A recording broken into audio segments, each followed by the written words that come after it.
Halo semuanya, selamat datang di channel ini. Salam kenal dari Mimin buat kalian semua yang sudah mampir ke channel ini ya. Di channel ini Mimin bakal membahas banyak banget alur film super keren yang udah Mimin pilihin buat kalian semua. Nah, siapa nih yang suka cerita anim dengan karakter lemah dan diremehkan semua orang? Kemudian berubah menjadi super kuat sepanjang cerita. Kalau pada suka cerita seperti itu, pasti cocok banget sama anime yang mau Mimin bahas kali ini. Ya, bener. Yang bakal Mimin bahas adalah anime Black Clover. Udah penasaran kan gimana ceritanya? Ya udah langsung aja yuk masuk ke alur cerita anime Black Clover. Cerita dimulai di sebuah desa bernama Hage. Kabut menyelimuti sepenjuru desa Hage waktu itu. Dan di depan sebuah gereja ada dua bayi tergeletak dan terus menangis. Pendeta di gereja itu menemukan kedua bayi, kemudian membawanya masuk. Kedua bayi itu pun mulai berhenti menangis. Saat melihat pakaian dari kedua bayi, sang pendeta mengetahui nama mereka. Salah satu bayi yang bersifat tenang bernama Yuno, sementara bayi yang satunya lagi sangat usil bernama Asta. Pendeta itu pun meminta kedua bayi agar jangan khawatir, karena gereja itu adalah rumah mereka sekarang. 15 tahun berlalu setelah itu, Asta tumbuh menjadi remaja tengil dan sangat cerewet. Dia juga menyukai biarawati bernama Suster Lily. Asta berulang kali melamar Suster Lily, sambil bilang kalau dia akan menjadi kaisar sihir. Namun Suster Lily bilang kalau dia tidak bisa menerima Asta, karena Asta bandel. Suster Lily membuka buku sihir atau yang disebut grimoire dan menciptakan sihir yang menyerang Asta. Terkena serangan itu, Asta langsung ambruk ke lantai.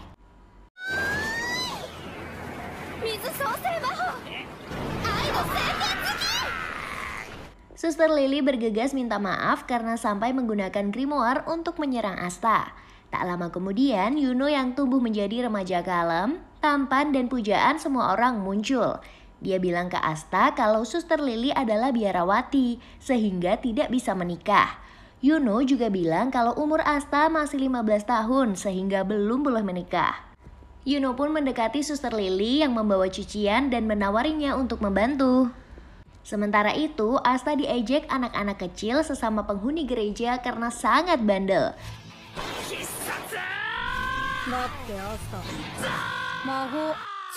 Anak-anak itu juga bilang kalau Asta tidak punya kekuatan sihir. Padahal semua orang selain dirinya punya kekuatan sihir. Asta yang gak mau kalah bilang kalau dia punya keahlian lain. Dia pun langsung sit up ratusan kali dengan cepat. Namun anak-anak lain tidak peduli karena mereka kagum dengan Yuno yang mengeringkan cucian Suster Lily dengan sihirnya. Tak mau kalah, Asta berlari ke tempat pemotongan kayu dan bilang kalau dia ahli memotong kayu. Namun sebelum dia mengayunkan kapak, Yuno muncul dan membelah kayu itu dengan sihirnya. Asta pun kesal, terlebih karena anak-anak juga mengejeknya. Namun Suster Lily mencoba menenangkan Asta. Dia mengatakan kalau sebentar lagi akan ada upacara penganugerahan grimoire untuk Asta. Saat Asta mendapatkan buku sihir, pasti kekuatan sihirnya akan mulai bangkit. Asta pun langsung bersemangat dan bilang kalau dia pasti akan mendapatkan grimoire terhebat. Dia akan menjadi satria sihir dan kelak akan menjadi kaisar sihir. Lalu dia berjanji akan membangun ulang gereja Reo tempat tinggal mereka itu. Dia meminta dukungan dari Yuno, namun temannya itu tidak menjawab dan justru memalingkan wajah. Karena kesal, Asta pun berlari meninggalkan mereka. Adegan berganti ke Yuno yang berdiri merenung di dalam gereja. Suster Lily mendatanginya dan meminta Yuno bersikap lebih baik kepada Asta. Karena dulu mereka berdua selalu bermain bersama. Suster Lily ingat kalau Yuno dulu sangat cengeng. Tapi semenjak menyelamatkan Asta yang terluka parah, Yuno berubah dan tidak pernah menangis lagi. Kemudian Yuno berkata bahwa dia tidak bisa bersikap baik kepada Asta. Tak lama kemudian upacara penganugerahan grimoire datang juga. Di seluruh kerajaan Clover, setahun sekali setiap remaja yang berusia 15 tahun akan menghadiri sebuah upacara sihir. Dan tahun itu Asta serta Yuno mengikuti upacara itu di Menara Grimoire yang ada di desa. Semua orang yang sudah cukup umur di desa itu berkumpul di dalam menara. Mereka tak sabar ingin mendapatkan grimoire dan meningkatkan kekuatan sihir mereka. Saat semua orang berkumpul, ada dua pemuda nyebelin yang mengomentari soal Asta. Mereka mengolok-olok Asta yang tidak bisa menggunakan sihir. Padahal semua orang di sepenjuru negeri bisa menggunakan sihir. Beberapa saat kemudian, seorang penyihir tua yang bertugas di menara itu pun memulai acara. Berbagai buku sihir berterbangan di udara. Dan masing-masing buku sihir memilih semua orang yang hadir di upacara tersebut. Semua orang mendapatkannya kecuali Asta yang belum kunjung mendapatkan grimoire. Asta pun protes, kenapa dia belum mendapatkan grimoire. Dan penyihir yang bertugas di menara itu hanya meminta Asta mencoba lagi tahun depan. Asta pun makin menjadi bahan olok-olokan. Namun semua orang mendadak terkejut saat Yuno mendapatkan grimoire yang sangat langka. Grimoire dengan clover berdaun 4. Semua orang takjub karena grimoire itu sangat kuat dan jarang sekali muncul. Dulu kaisar sihir pertama juga mendapatkan grimoire dengan clover berdaun 4. Yuno pun kemudian berkata bahwa dia akan menjadi kaisar sihir di masa depan. Asta pun ikut bersemangat dan berjanji dia akan menjadi rival bagi Yuno. Namun Yuno tidak peduli dan pergi meninggalkannya begitu saja. Sementara itu dari kejauhan seseorang misterius tampak sangat tertarik dengan Yuno. Beberapa saat kemudian dua pemuda menghadang Yuno. Mereka tidak terima karena Yuno bisa mendapatkan grimoire dengan clover berdaun 4. Mereka berdua pun menggunakan sihir grimoire untuk menyerang Yuno. Namun tanpa menggunakan grimoire, Yuno bisa menghancurkan serangan sihir itu.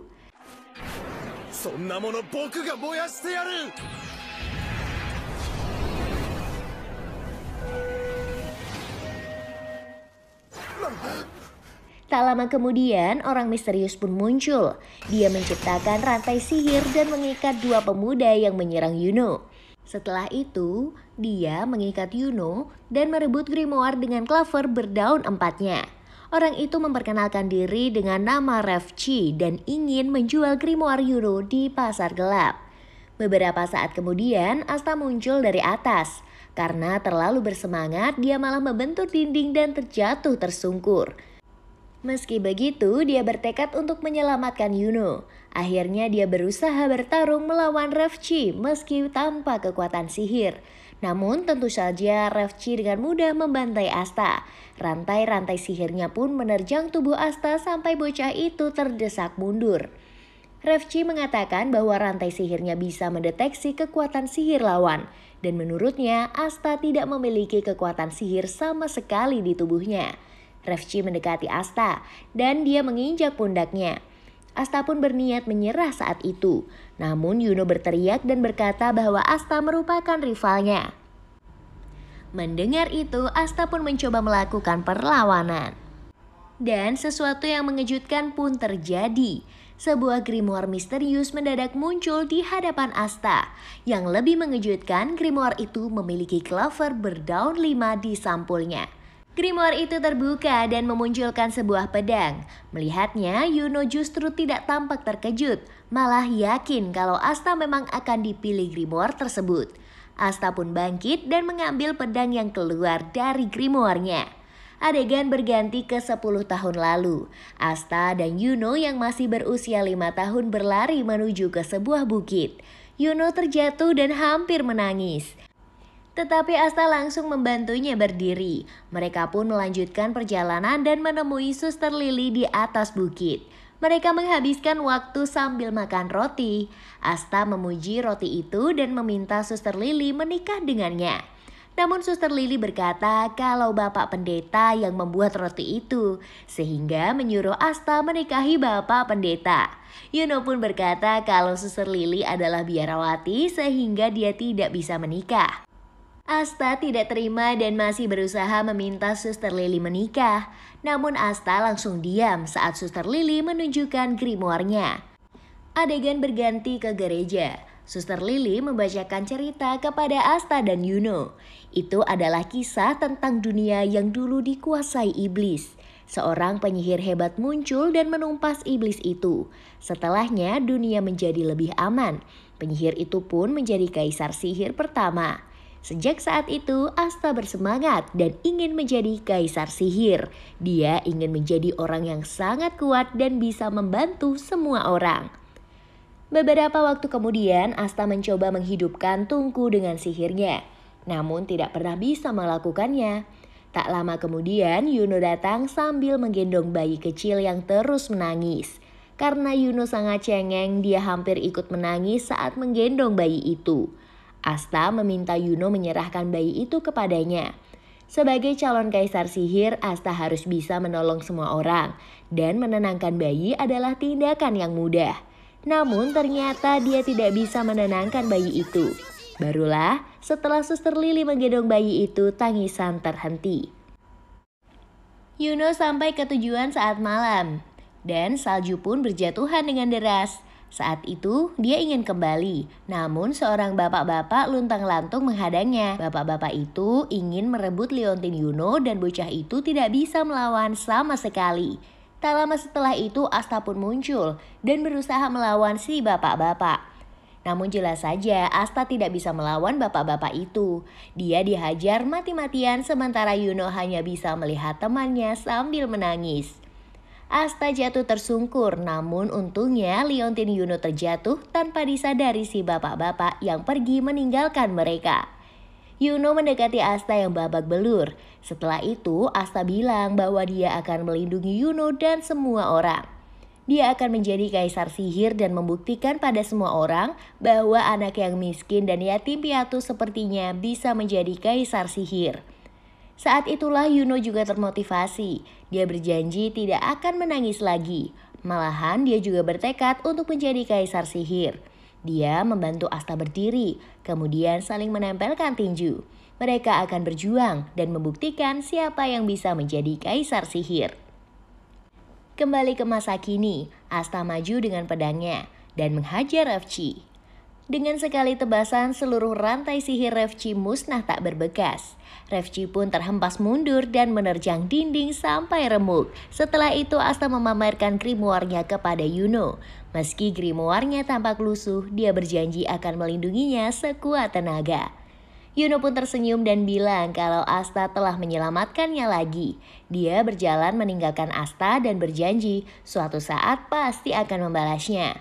Setelah beberapa langkah, Yuno berhenti dan menoleh ke arah Asta. Dia bertanya apakah Asta masih ingat janji mereka. Asta pun mengingat masa lalunya ketika dia dan Yuno berhasil akan menjadi rival dan bersaing untuk mendapatkan gelar kaisar sihir. Mereka pun saling menempelkan tinju sama seperti 10 tahun lalu.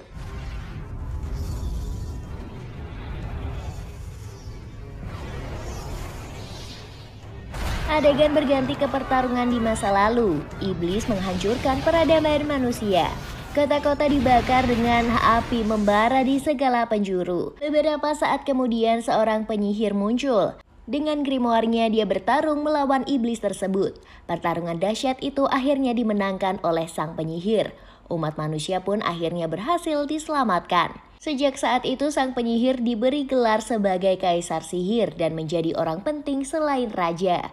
Gelar kaisar sihir akhirnya berganti dari generasi ke generasi, dan kaisar sihir memiliki pasukan khusus bernama Satria Sihir. Satria Sihir sendiri terbagi menjadi 9 regu, dan berbagai penyihir di penjuru negeri selalu bermimpi untuk menjadi Satria Sihir. Kembali ke masa kini, Asta dan Yuno berlatih mati-matian setiap hari. Tak lama lagi, ujian masuk Satria Sihir akan diadakan di ibu kota Kerajaan Clover. Mereka berdua bertekad untuk ikut ujian dan menjadi Satria Sihir. Awalnya, Bapak Pendeta kaget saat mendengar pengelola menara mengizinkan Asta dan Yuno ikut ujian masuk. Menurut Bapak Pendeta, Yuno jelas punya potensi, tetapi Asta sangat tidak mungkin. Namun pengelola menara tetap mengizinkan karena Asta sangat bersemangat. Pengelola menara curiga Bapak Pendeta tidak ingin kesepian ditinggalkan oleh Asta dan Yuno. Bapak Pendeta tidak mau mengaku, tetapi Suster Lili dengan terang-terangan akan kesepian jika Asta dan Yuno pergi. Akhirnya Bapak Pendeta pun mengakuinya. Menurut pengelola menara, jika Asta gagal, pasti anak itu akan segera kembali ke gereja. Akhirnya Bapak Pendeta pun memperbolehkannya. Mereka kemudian membahas mengenai Asta yang bisa mendapatkan grimoire. Asta sendiri setelah mengalahkan Revci memang memamer-mamerkan grimoire-nya kepada pengelola menara. Dan melihat grimoire itu, pengelola menara heran sendiri. Dia bilang dia tak tahu kenapa Asta bisa mendapatkan grimoire tersebut. Menurutnya, grimoire dengan Clover berdaun 5 sangatlah mustahil. Suatu ketika Asta berlatih di hutan, salah satu anak di gereja yaitu Nas datang menemuinya. Dia bilang kalau dia tidak mungkin orang miskin dan yatim piatu seperti mereka bisa menjadi satria sihir atau bahkan kaisar sihir. Namun Asta meyakinkan Nas dan bilang dia akan berusaha sekuat mungkin. Asta pun melanjutkan latihannya dan menebas bebatuan di depannya dengan pedang. Nas pun tersedikit termotivasi dengan ucapan Asta. Malam sebelum keberangkatan Asta dan Yuno, mereka semua makan besar di gereja. Asta berjanji akan menjadi kuat dan suatu saat menjadi kaisar sihir. Kemudian datang melamar Suster Lily. Mendengarnya, Suster Lily langsung meninju Asta dengan sihir grimoire-nya. Mereka pun melanjutkan makan malam terakhir bersama saat itu. Esoknya, mereka semua melepas kepergian Asta dan Yuno. Nas mendatangi Asta dan bilang kalau dia juga akan berjuang. Dia akan berusaha keras menjadi kuat. Asta pun bilang akan menunggu Nas dan setelah itu mereka pun berpisah. Perjalanan menuju ibu kota kerajaan Clover sangatlah panjang. Mereka berdua menghabiskan siang dan malam bersama sambil berjuang bertahan hidup. Asta menghabisi babi hutan dengan sekali tebas dan mereka berdua memakan babi panggang bersama. Asta bilang kalau dia ingin keluarganya di gereja juga menikmati babi panggang yang sangat enak itu. Perjalanan mereka pun berlanjut. Gurun pasir dilalui mereka. Berbagai rintangan telah dilewati. Sampai akhirnya setelah menempuh perjalanan panjang, ibu kota kerajaan Clover terlihat di depan mereka. Mereka pun berjalan-jalan di kota yang sangat ramai itu. Sebagai anak kampung yang baru pertama kali datang ke kota, Asta sangat takjub melihat berbagai hal. Ada banyak cerita sihir yang dijual sana-sini, tetapi harganya sangat mahal. Berbeda dengan Asta yang penasaran dengan ini itu, Yuno jauh lebih tenang daripada dirinya. Asta membeli ular panggang yang harganya sangat murah. Dia menawari Yuno, namun Yuno tidak mau. Tak lama kemudian mereka pun berjalan menuju ke sebuah tempat pendaftaran ujian kesatria sihir. Mereka mengantri dengan banyak sekali peserta untuk mendapatkan nomor antrian. Para peserta harus menunjukkan grimoire untuk mendapatkan nomor antri. Ketika Yuno menunjukkan grimoire-nya, semua orang pun terkejut karena melihat Clover berdaun 4 di sampul buku sihir Yuno. Ternyata Yuno sudah diperbincangkan banyak orang sampai ke ibu kota. Giliran berikutnya adalah Asta. Dia menunjukkan grimoire-nya yang sangat lusuh. Dia pun mendapatkan nomor peserta dan bergegas memasuki area ujian. Tak lama kemudian, berbagai burung muncul di sana. Ternyata itu adalah burung anti sihir. Semakin kuat sihir seseorang, maka semakin sedikit juga burung yang mengerubunginya. Semua orang terkejut saat melihat Yuno yang tidak dikerubungi satu burung pun. Sementara itu, Asta justru diserbu kawanan burung yang menjadi bahan tertawaan peserta lain. Asta berlari ke sana-sini menghindari sekawanan burung itu dan dia malah menabrak seseorang. Asta membuat orang itu jengkel, sehingga orang itu langsung mencengkeram kepala Asta. Ternyata orang itu adalah komandan pasukan Banteng Hitam bernama Yami Sukehiro. Pasukan Banteng Hitam terkenal lebih banyak menimbulkan kerusakan daripada keberhasilan mereka. Untungnya Asta berhasil selamat karena upacara ujian masuk akan segera dimulai. Yami pun melepaskan Asta.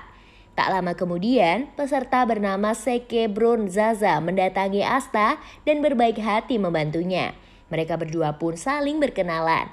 Beberapa saat kemudian, upacara ujian masuk pun dimulai. Para komandan dari 9 regu satria sihir mulai bermunculan satu persatu. Seke berbaik hati memperkenalkan masing-masing komandan kepada Asta. Yang pertama muncul adalah komandan pasukan elang perak yaitu Nozel Silva. Selanjutnya adalah komandan pasukan Raja Singa Merah Tua, yaitu Feugleon Vermilon. Menyusulnya adalah komandan pasukan belalang hijau, yaitu Jack the Ripper. Selanjutnya ialah Charlotte Roselei, sang komandan pasukan Mawar Biru. Berikutnya ialah komandan pasukan Paus Pembunuh Ungu, yaitu Gueldre Poizot. Selanjutnya adalah komandan pasukan burung merak karang, yaitu Dorothy Unsworth. Berikutnya adalah komandan pasukan rusa biru muda, yaitu Relbois Mortier. Dan berikutnya adalah yang merupakan kandidat terkuat Kaisar Sihir selanjutnya, komandan pasukan Fajar Keemasan, yaitu William Fangianse. Saat William muncul, semua orang bersorak menyambutnya. Dan yang terakhir muncul adalah orang yang sudah ditemui oleh Asta, yaitu Yami, yang merupakan komandan pasukan Banteng Hitam. Asta bertanya di manakah Kaisar Sihir, tetapi menurut Seke Kaisar tidak mungkin hadir di acara pembukaan. Bahkan berkumpulnya 9 komandan saja sudah merupakan keajaiban. Setelah itu William pun berdiri dan menciptakan sihir pohon. Dari langit sebuah pohon tercipta dan turun ke arah para peserta. Pohon itu kemudian menciptakan banyak sekali sapu terbang dan diberikan kepada para peserta. William mengatakan ujian pertama mereka adalah terbang dengan sapu itu. Selama ujian, masing-masing komandan akan melihat kemampuan peserta dan akan mengajak peserta yang menarik minat mereka bergabung. Jika ada peserta yang dipilih lebih dari satu komandan, maka peserta itu bebas memilih regu mana saja dan semua peserta yang tidak dipilih, maka otomatis akan gugur. Ujian pun dimulai. Semua peserta mulai menaiki sapu terbang dan perlahan-lahan meninggalkan daratan. Banyak dari mereka yang baru pertama kali menggunakan sapu terbang termasuk Asta dan Yuno. Namun Yuno masih bisa berdiri di atas sapu terbangnya. Kemudian terbang melintasi udara tanpa kesulitan. Semua orang pun terkejut dengan kehebatan Yuno. Sementara itu Asta justru tidak bisa terbang sama sekali.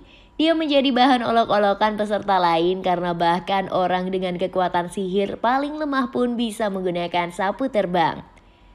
Seke membantu Asta dan dia menerangkan cara untuk terbang. Namun meski sudah mendapatkan instruksi dari Seke, Asta tidak bisa meninggalkan daratan sama sekali. Sementara itu Nozel meninggalkan tempatnya dan bergerak ke suatu tempat. Dia menemui adik perempuannya yang diam-diam ingin mengikuti ujian itu.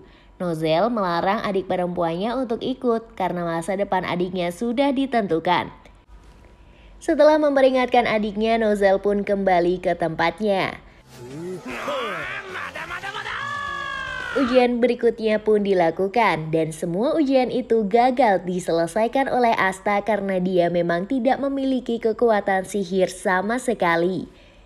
Akhirnya tibalah ujian terakhir. Ujian itu adalah pertarungan 1 lawan 1.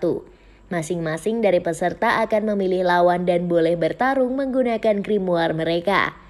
Asta kebingungan memilih peserta sebagai lawan. Sampai akhirnya Seke datang dan menawarkan diri. Asta berterima kasih karena Seke mau menjadi lawan untuknya. Dan akhirnya pertarungan pertama pun dimulai. Asta dan Seke maju ke arena. Di sana Seke mengatakan niatnya yang sesungguhnya. Dia memang berpura-pura baik kepada Asta agar tampak menonjol. Kemudian dia menghina Asta dan memintanya pulang saja ke kampungnya. Pertarungan pun dimulai. Seke menggunakan sihir grimoire-nya untuk menciptakan medan pelindung sekaligus bisa digunakan untuk menyerang. Dengan sihir itu dia bisa bertahan sekaligus menyerang dalam waktu yang bersamaan. Banyak peserta termasuk para komandan mengagumi kemampuan Seke. Namun Asta tak tinggal diam. Dia mengeluarkan pedang dari grimoire-nya kemudian maju menghadapi Seke. Dengan sekali tebas sihir Seke terbelah menjadi 2.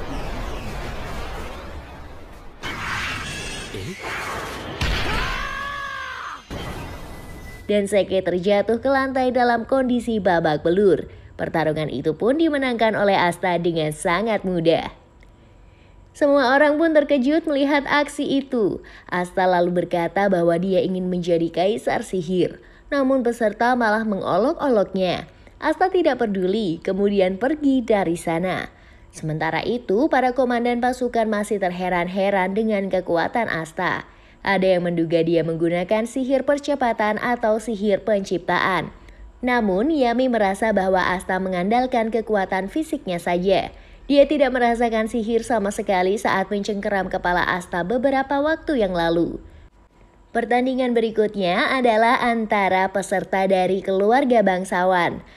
Kekuatan sihir mereka sangat hebat sehingga memukau semua peserta. Bahkan Asta sendiri terkagum-kagum melihat serangan demi serangan dari kedua peserta.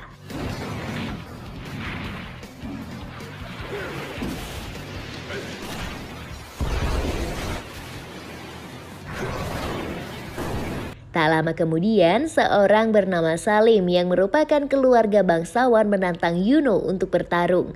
Mereka berdua pun maju ke arena untuk melangsungkan pertarungan. Salim menghina Yuno yang berasal dari kampung dan pasti sangat miskin. Meski Yuno dipilih grimoire dengan Clover berdaun 4, Salim akan menunjukkan betapa hebat kekuatan para bangsawan. Pertarungan pun dimulai. Salim membuka grimoire dan menciptakan sihir petir yang sangat hebat. Bola petir berkekuatan besar muncul di depannya dan dia langsung melesatkan bola itu ke arah Yuno. Sementara itu Yuno membuka grimoire-nya kemudian menciptakan angin tornado yang sangat besar. Angin itu berhasil menahan bola petir. Bahkan saking kuatnya tornado ciptaan Yuno, Salim ikut terlempar dan berputar mengikuti arus tornado. Sihir petirnya pun lenyap. Tak lama kemudian Salim jatuh tak berdaya di arena. Semua orang terkejut karena Yuno berhasil mengalahkan bangsawan seperti Salim. Pertarungan demi pertarungan pun berlangsung sampai akhirnya ujian selesai diselenggarakan. Sore hari sudah tiba dan para peserta dari nomor urut 1 akan maju secara bergantian. Saat peserta maju, para komandan akan mengangkat tangan jika mereka tertarik. Jika tidak ada yang tertarik, maka peserta itu akan gugur. Peserta nomor 1 maju, tidak ada komandan yang tertarik. Peserta-peserta berikutnya pun semuanya gagal. Hanya ada beberapa peserta yang menarik perhatian komandan. Tak lama setelah itu, tibalah giliran Yuno maju. Saat dia maju, semua komandan mengangkat tangan mereka. Hal itu membuat para peserta terkejut. Karena selama ini pasukan Fajar Keemasan dan Elang Perak hanya menerima bangsawan. Dan demi menjadi lebih kuat, Yuno memilih masuk ke pasukan Fajar Keemasan. Selanjutnya adalah Asta. Dia maju dan tidak ada komandan yang mau mengangkat tangannya. Dia pun langsung cemas dan saat itu Yami berkata bahwa mereka tak mau menerima Asta yang sumber kekuatannya entah dari mana. Yami pun turun dan berhadapan dengan Asta. Dia bilang bahwa Asta ingin menjadi kaisar sihir dan artinya dia harus melampaui para komandan. Energi sihir dari Yami membuat semua peserta ketakutan setengah mati. Namun Asta tidak gentar dan tetap bertekad untuk menjadi kaisar sihir suatu saat nanti. Akhirnya, Yami yang menganggap Asta menarik mengajaknya bergabung ke pasukan Banteng Hitam. Malam harinya Asta bertemu dengan Yuna. Mereka akan ada di pasukan yang berbeda. Tetapi saat itu mendadak perut Asta terasa sakit. Sepertinya itu efek karena dia makan ular panggang siang tadi. Dia pun buru-buru mencari toilet. Saat dia ada di toilet, Seke diam-diam mengikutinya. Dia tidak terima karena Asta bisa bergabung dengan Banteng Hitam. Sementara dia malah bergabung dengan pasukan paling lemah yaitu Belalang Hijau. Seke menciptakan kadal beracun. Namun sebelum kadal itu pergi, seekor elang sihir muncul dan menghancurkannya. Ternyata Yuno datang dan memperingatkan kalau Seke bukanlah tandingan Asta. Seke pun pergi ketakutan. Tak lama kemudian Asta keluar dari toilet. Dia pun bergegas pergi menemui Yami. Sementara Yuno berlari ke arah sebaliknya.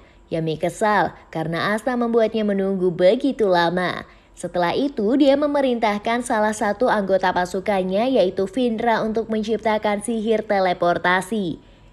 Yami melempar Asta melewati portal kemudian bergegas menyusulnya. Malam itu Asta sampai di markas besar pasukan Banteng Hitam. Namun saat membukanya ledakan besar berapi-api muncul. Asta pun terlempar menjauh karena ledakan. Sementara itu Yami langsung mengucapkan selamat datang di pasukan terburuk pada kesatria sihir.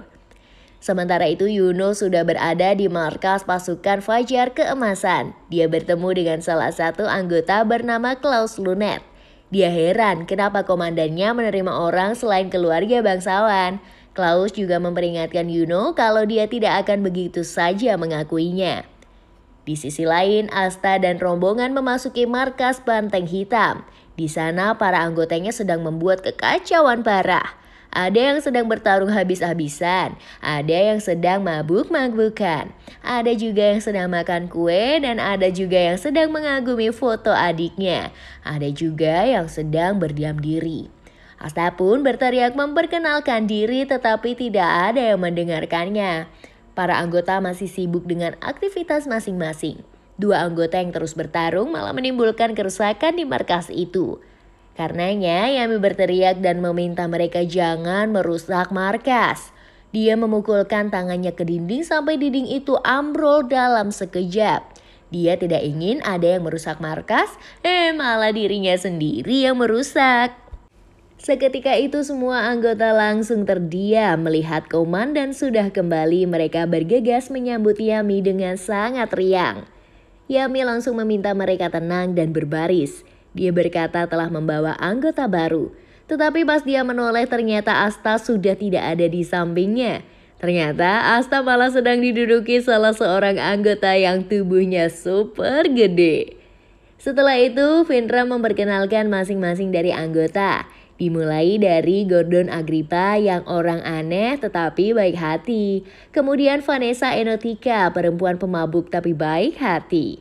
Setelah itu ada juga Rakvoltia yang juga suka berantem tetapi baik hati. Ada juga Gauche Aldley, mas-mas pengagum adiknya sendiri tapi baik hati. Ada juga Gray yang bertubuh besar dan Vindra yang ternyata tidak mengenalkannya dengan baik. Tapi Vindra selalu yakin kalau Gray juga orang yang baik hati. Dan ada juga Magna Swing, si berandalan tetapi baik hati. Terakhir, Vindra memperkenalkan komandan mereka yaitu Yami Sukehiro tanpa ada embel-embel baik hati di belakangnya. Setelah itu, Asta memperkenalkan dirinya dan berkata kalau dia berasal dari desa Hage yang merupakan desa yang sangat pinggiran. Yami meminta Asta untuk akrab dengan anggota yang lain. Dia juga berkata kalau ada anggota lain yang sedang menjalankan misi. Setelah itu dia meminta anggota yang ada di sana untuk mengajari Asta asalkan jangan sampai membunuhnya. Magna langsung bersemangat dan ingin melaksanakan ospek. Dia menawari jubah pasukan Banteng Hitam kepada Asta. Namun Asta harus lolos ujiannya terlebih dahulu. Mereka berdua pun pergi keluar dan Magna langsung meminta Asta sit up ribuan kali. Setelah itu mengangkat batu besar. Setelah itu menghancurkan batu besar dengan kepalanya. Semua itu sukses dilakukan oleh Asta. Namun ospek belum kelar. Magna meminta Asta untuk bertahan atau menangkis serangannya dengan cara apapun. Magna mengeluarkan grimoire-nya. Dia menciptakan sihir api dan membentuk bola api di cengkeraman tangannya. Asta pun memunculkan pedang dari dalam grimoire-nya. Mereka sudah siap dan Magma langsung melemparkan bola api yang mendadak menjadi sangat banyak ke arah Asta. Untungnya Asta bisa dengan mudah menghindari ratusan bola api yang mengincarnya itu. Namun ospek belum juga kelar. Magna menciptakan sebuah bola api berkekuatan besar. Dia melemparkannya dengan sangat cepat ke arah Asta. Mengetahui datangnya serangan, Asta berpikir dirinya akan tewas. Pedangnya memang masih bisa memecah sihir, tetapi jika dia menebas bola api itu, pecahan dari bola api akan tetap menerjangnya. Maka dari itu, dengan refleks dia menggunakan sisi samping pedangnya untuk menangkis dan membalikan bola api ke arah Magna. Ledakan dahsyat terjadi di arah Magna. Melihat itu, semua anggota lain pun tercengang. Vindra pun demikian, karena ini pertama kalinya dia tidak harus menyelamatkan seseorang dalam ospek.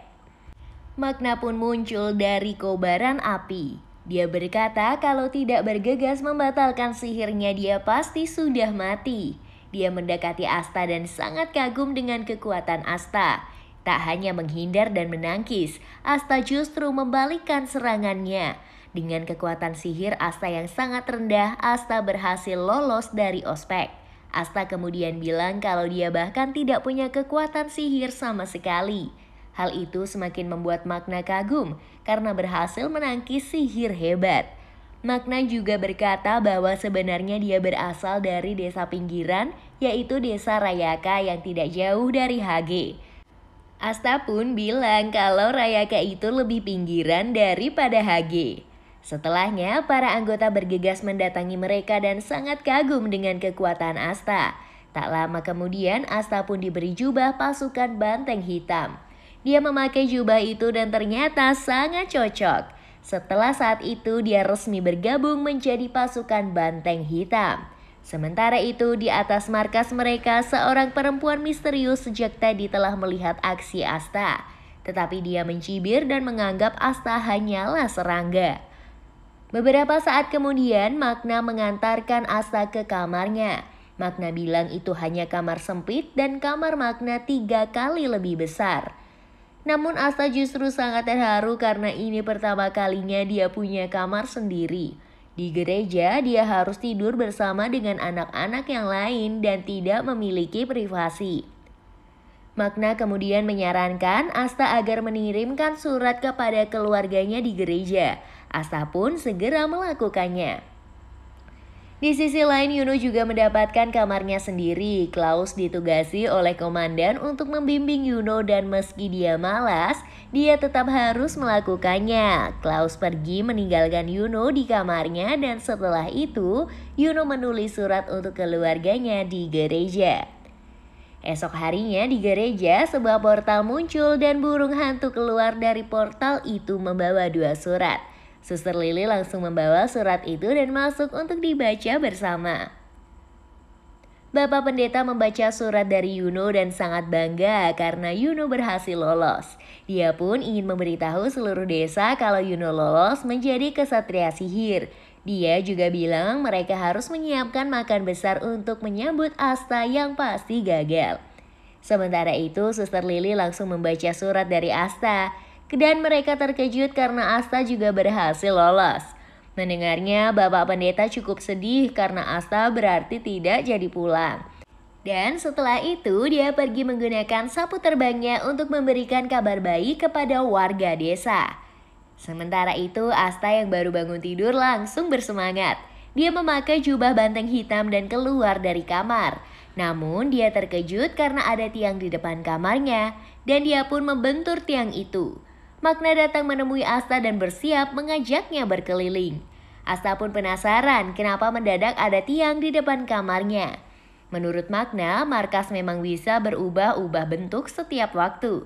Mereka pun segera berkeliling. Asta dibawa menuju kantin yang sangat besar. Setelah itu dibawa ke pemandian yang airnya sangat panas.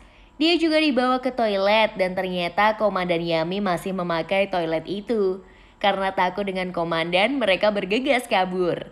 Asta juga dibawa ke sebuah kandang berisi monster liar. Ternyata Komandan Yami memiliki hobi memelihara monster yang mengerikan. Asta pun diminta memberi monster itu makanan, tetapi para monster dengan ganas mencoba menerkam Asta. Mereka berdua pun kabur dari sana. Di perjalanan mereka bertemu dengan perempuan menggunakan jubah banteng hitam. Makna berkata bahwa itu adalah anggota baru selain Asta. Namun sifat perempuan itu ternyata sangat menyebalkan. Dia memperkenalkan diri sebagai Noelle Silva yang merupakan keturunan bangsawan. Dia menyebut Makna dan Asta adalah serangga rendahan. Lebih jauh lagi, Noelle menggunakan sihirnya. Dia menciptakan bola air raksasa yang diarahkan menuju ke Asta. Namun, serangannya malah berbelok dan menerjang ke Makna. Diserang secara tiba-tiba, Makna pun kesal. Dia muak karena Noelle sangat sesuka hatinya hanya karena berasal dari keluarga bangsawan. Padahal di antara semua komandan, hanya Komandan Yami yang mau menerimanya. Tidak peduli kalau Noelle adalah adik Komandan Nozel Silva dari pasukan Elang Perak. Tapi saat ini Noelle adalah anggota dari Banteng Hitam. Noelle juga kesal, kemudian melepas jubahnya dan membantingnya. Dia langsung pergi meninggalkan mereka berdua. Siang harinya saat berjalan-jalan di kawasan hutan, Asta diterjang oleh bola air raksasa dari atas. Dia pun kaget dan mencoba mencari tahu siapa pelakunya. Tak jauh darinya dia melihat Noelle yang berlatih mati-matian mengincar sebuah pohon. Namun semua serangannya tak pernah mengenai sasaran. Berbagai bola air yang dia lancarkan semuanya melenceng dari sasaran dan menerjang apa saja yang ada di sekitarnya. Noelle kesal karena tidak bisa mengendalikan sihirnya. Dia selalu dianggap sebagai produk gagal di keluarganya. Sebagai keluarga bangsawan, dia juga selalu direndahkan oleh anggota lain karena kekurangannya. Bahkan Nozel kakaknya juga berkata demikian. Nozel pernah berkata bahwa sebaiknya Noelle yang mati, bukannya ibu mereka. Karena itulah Noelle berlatih sekuat tenaga namun tidak pernah berhasil. Salah satu serangannya mengarah ke Asta sampai Noelle mengetahui keberadaan Asta. Noelle sangat khawatir kalau Asta juga akan menghinanya. Karena itu dia mengerahkan seluruh kekuatannya untuk menyerang. Namun bola air malah berbalik ke arahnya dan menahan Noelle di dalamnya. Kekuatan sihir air lepas kendali. Bola itu semakin besar dan bergerak tak terkendali.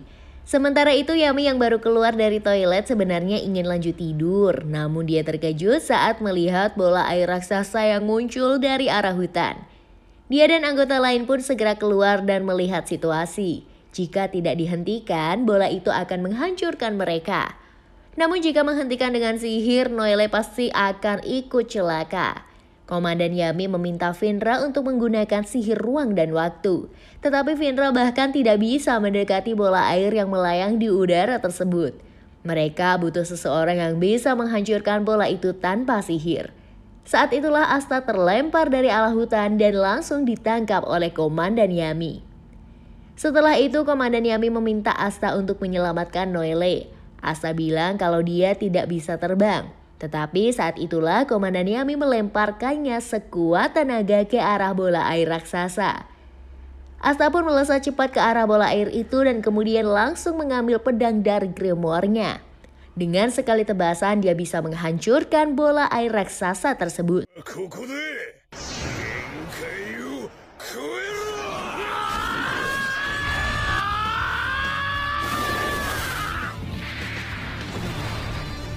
Setelah itu dia dan Noelle pun terjun bebas ke bawah. Dan untungnya Finra menciptakan portal sehingga Asta dan Noelle bisa mendarat dengan selamat. Setelah itu Noelle mengira dia akan dihina oleh mereka semua. Asta memanggil Noelle, menurut Noelle pasti Asta akan menghinanya.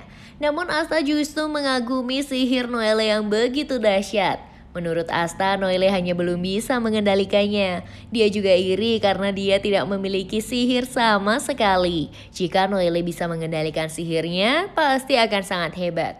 Noelle pun terkejut dengan jawaban itu. Dan setelahnya, para anggota Banteng Hitam berkata bahwa mereka adalah sekumpulan orang yang gagal. Vanessa juga bilang kalau dia ahli dalam mengendalikan sihir, sehingga dia bisa menjadi guru bagi Noelle. Noelle pun merasa senang karena diterima oleh pasukan Banteng Hitam. Setelah itu dia kembali menggunakan jubah banteng hitamnya. Esok harinya Asta memiliki banyak sekali tugas. Dia mengepel lantai semua lokasi markas, membersihkan buku-buku di perpustakaan, mencuci semua pakaian anggota dan memberi makan binatang buas, serta yang paling berat adalah membangunkan Komandan Yami. Begitu dibangunkan, Komandan malah marah-marah dan mengancam akan membunuh Asta. Dia pun kabur, meski padahal Komandan sendiri yang meminta dibangunkan. Dia pun menjemur pakaian yang sudah dicucinya. Dia bertanya-tanya, apa sih sebenarnya tugas kesatria sihir? Saat mereka sarapan, Asta bertanya kepada Magna apakah tugas kesatria sihir. Magna pun kesal karena Asta belum mengetahui tugas itu. Magna mengomeli Asta sampai menyudutkannya ke dinding. Dia berteriak kalau tugas mereka adalah mengamankan sepenjuru negeri dari mara bahaya. Mereka pun melanjutkan sarapan. Tak lama kemudian, Komandan Yami muncul sambil mendobrak pintu. Dia mengajak Magna untuk menjalankan misi. Wajah mereka berdua terlihat sangat serius. Asta ingin ikut dalam misi tersebut, namun Magna menolaknya karena itu adalah misi orang dewasa. Mereka berdua pun segera pergi meninggalkan markas. Tapi ternyata mereka malah berjudi dengan kepala desa Soshi. Yami dan Magna kalah telak dalam judi kartu itu. Karena uang sudah habis, mereka kemudian bertaruh dengan pakaian. Tapi karena kepala desa Sosi sangat jago berjudi, dia pun bisa terus menang dan membuat Magna dan Yami telanjang bulat. Karena sudah tidak punya apa-apa lagi untuk berjudi, Komandan Yami sempat ingin menggunakan Grimoire untuk bertaruh. Namun karena itu tidak boleh untuk taruhan, kepala desa Soshi bilang jika dia menang, maka Yami dan Magna harus melakukan apapun yang dia minta. Perjudian pun berlanjut, dan sayangnya kepala desa Soshi kembali menang. Di markas, Asta dan Noelle sedang memberi makan binatang buas dan tak lama kemudian Yami dan Magna muncul sambil tertawa-tawa karena sudah dikalahkan oleh kepala desa Soshi. Setelah itu mereka berdua memberikan misi kepada Noelle dan Asta. Misi itu adalah untuk menghabisi babi hutan di desa Soshi. Asta dan Noelle awalnya menolak setelah diberitahu cerita lengkap perjudian mereka. Namun karena itu misi maka tentu saja tidak bisa ditolak. Makanya Magna, Asta, dan Noelle harus mengusir babi hutan.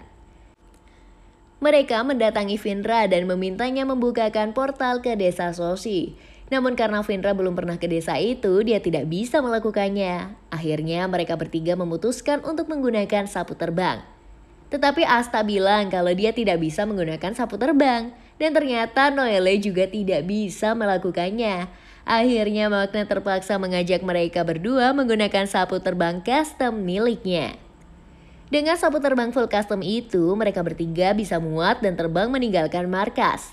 Asta sangat bersemangat saat dibawa terbang. Sementara Noelle khawatir apakah benar sapu terbang itu kuat membawa 3 orang. Magna langsung tancap gas agar mereka sampai dengan cepat. Dia meminta Asta untuk berpegangan dan saat itulah dia memegang pinggang Noelle yang ada di depannya. Noelle merasa tindakan itu tidak sopan dan langsung menghajar Asta sampai jatuh dari sapu. Untungnya, Magna bermanuver cepat dan berhasil menyelamatkan Asta. Mereka pun melanjutkan perjalanan menuju ke desa Soshi.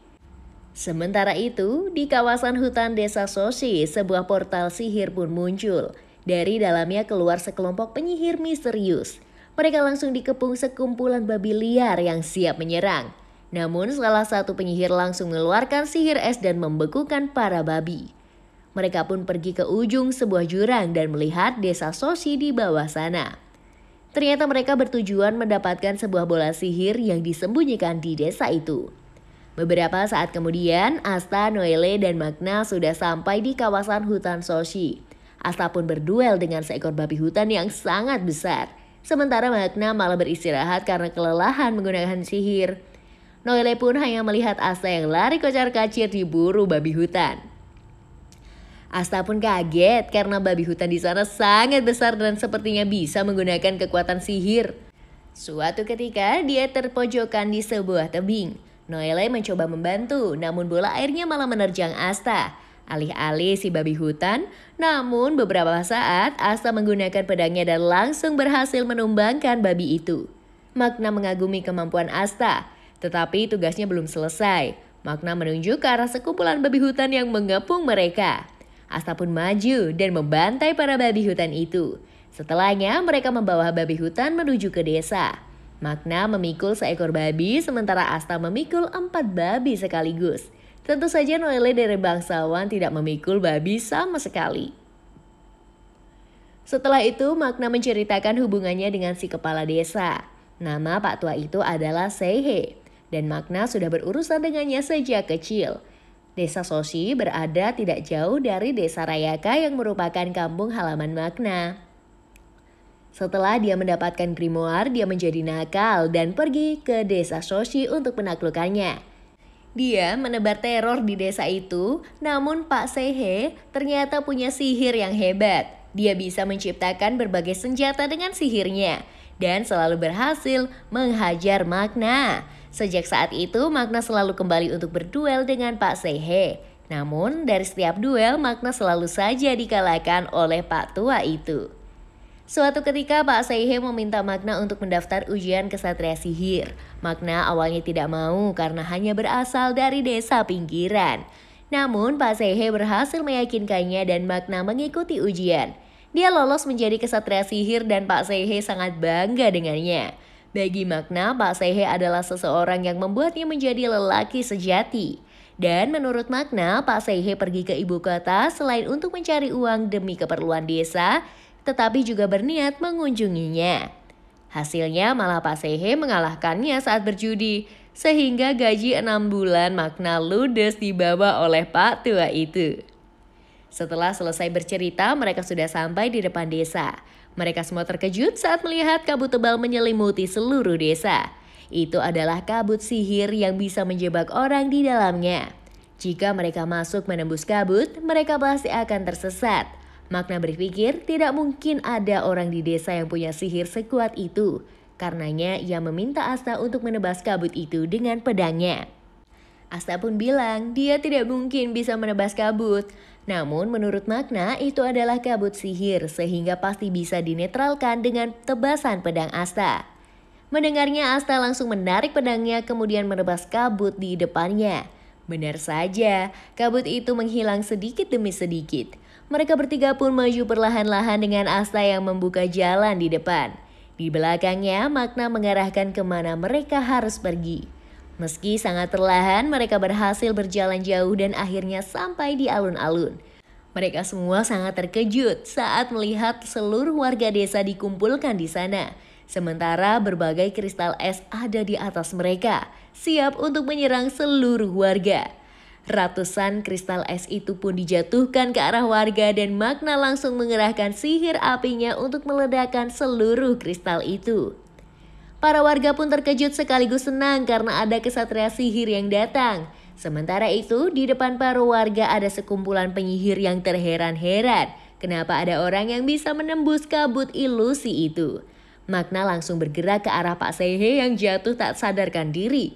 Menurut warga, kepala desa berusaha melindungi mereka dan bertarung melawan para penyihir yang datang. Para kesatria sihir langsung berhadapan-hadapan dengan komplotan penyihir misterius di depan mereka. Pemimpin mereka yang bernama Het mengulurkan tangan, kemudian menciptakan kristal es raksasa yang melesat ke arah para warga. Makna yang kehabisan tenaga sihir tak bisa berbuat apa-apa, namun Asta langsung maju dan menebas kristal itu dengan pedangnya. Dalam sekejap, kristal es tersebut pecah berkeping-keping. Komplotan penyihir misterius itu tidak menyangka akan berurusan dengan kesatria sihir. Sementara itu, Tuan Het memerintahkan anak buahnya untuk terus mencari apa yang menjadi tujuan mereka. Di sisi lain, Asta pun langsung maju berniat menyerang. Salah seorang penyihir menciptakan kabut ilusi ke arah Asta, namun dengan pedangnya, Asta bisa menghilangkan seluruh kabut itu. Melihat aksi Asta, Tuan Het menduga bahwa pedang Asta bisa menetralkan sihir. Dia berpikir akan sangat berbahaya jika Asta sampai mendekatinya. Asta kemudian bertanya kenapa mereka melukai warga desa. Tuan Het kemudian berkata bahwa mereka yang tinggal di pinggiran sama saja seperti binatang. Dia menjelaskan struktur kasta di kerajaan Clover. Orang-orang dengan kemampuan sihir tinggi akan mendiami wilayah yang lebih dekat dengan istana. Sementara yang kekuatan sihirnya lebih rendah akan ditempatkan semakin ke pinggir. Dan mereka yang mendiami wilayah pinggir artinya adalah orang yang dengan kemampuan sihir yang rendah, setara dengan binatang. Setelah itu, Tuan Het menciptakan puluhan kristal es di udara, sementara penyihir bawahannya menciptakan kabut. Mereka melakukan serangan gabungan es dan kabut. Puluhan kristal es itu melesat ke arah Asta, namun dengan pinggiran pedangnya, Asta bisa memantulkan puluhan kristal es kembali ke arah Tuan Het. Dengan cepat, Tuan Het melenyapkan sihirnya sendiri dan dia terkejut melihat Asta yang bisa memantulkan serangan sihir. Setelah itu, Tuan Het menciptakan ratusan kristal es di udara dan semuanya langsung melesat ke kerumunan warga. Asta dan Makna langsung beraksi untuk menyelamatkan warga. Aksi menangkis semua kristal es yang dia bisa, sementara Makna membakar semua kristal es yang datang. Namun sayangnya kristal es itu terlalu banyak. Tak sedikit dari warga yang mulai tergores serangan dari Tuan Het. Sementara itu, Noelle hanya bisa berdiri diam melihat Asta dan Makna berjuang melindungi para warga. Dia berasal dari keluarga bangsawan, sehingga sihirnya jauh lebih besar dari Asta maupun Makna. Meski begitu, dia malah berdiam diri dan tak melakukan apa-apa. Dia berniat untuk lari, namun seorang anak kecil meminta Noelle untuk menyelamatkan mereka. Noelle pun memutuskan bertahan. Secara mengejutkan, sihir baru muncul di grimoire-nya. Dia mengaktifkan sihir itu dan secara mengejutkan pusaran air raksasa muncul menyelimuti mereka.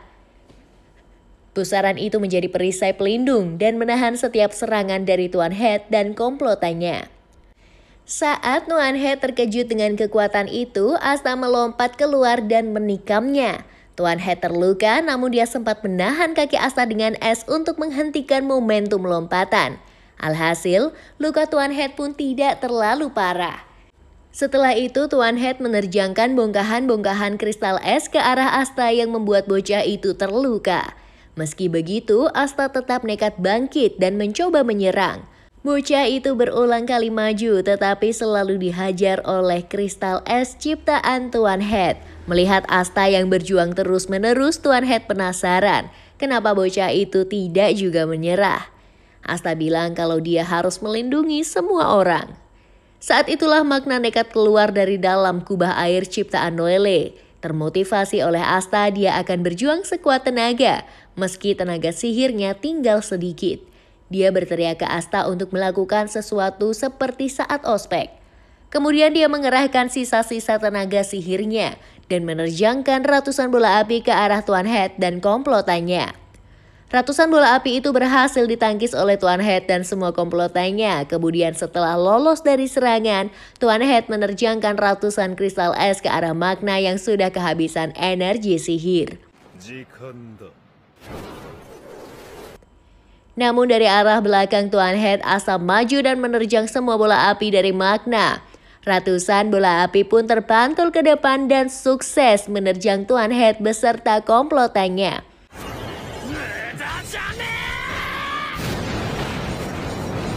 Mereka semua pun terjatuh. Sementara itu muncul kubah air pelindung di sekitar Magna dan menyelamatkannya dari serangan Tuan Head. Ternyata Noelle berhasil mengendalikan sihirnya. Di sisi lain, Tuan Head mencoba berdiri, namun api yang membakarnya tak mau berhenti menyala. Dia mencoba membekukan api dengan es, namun Asta muncul di depannya. Kemudian melakukan serangan dahsyat yang membuat Tuan Head terkapar tak berdaya. Api dari Magna kemudian berubah menjadi pengikat yang menahan Tuan Head dan komplotannya. Konflik pun selesai, namun karena lengah, salah satu dari komplotan itu berhasil melarikan diri dengan sihir ruang dan waktu. Noelle mengomeli Magna yang ceroboh, namun saat itu juga dia hilang kendali sehingga kubah airnya pecah dan mengguyur semua orang di bawahnya. Magna pun ganti menertawakan Noelle yang ceroboh. Tak lama setelah itu Asta pun terjatuh karena khawatir Magna bergegas mendatanginya. Tetapi ternyata Asta hanya tertidur kelelahan. Para warga pun mengerumuni mereka dan berterima kasih karena sudah menyelamatkan mereka semua. Dan saat itu sesuatu muncul dari balik jubah Asta. Ternyata selama ini ada seekor burung anti sihir yang bersembunyi di balik jubah Asta.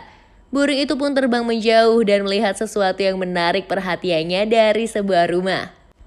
Burung itu pun pergi ke loteng sebuah rumah dan melihat sebuah batu sihir misterius. Tak lama kemudian, Magna, Noelle, dan Asta menginterogasi Head yang sudah sadar. Namun Head tak mau buka suara. Dia malah melakukan sihir bunuh diri dan ketiga anggota Banteng Hitam pun gagal mendapatkan informasi tentang komplotan misterius itu. Sore harinya, pemakaman kepala desa dilakukan. Bocah yang merupakan cucu dari Pak Saihe menangis di depan makam itu. Sementara ketiga anggota Banteng Hitam berdiri di belakangnya. Magna bertanya apakah benar Pak Saihe maju untuk melawan komplotan penyihir dan Nick pun membenarkannya.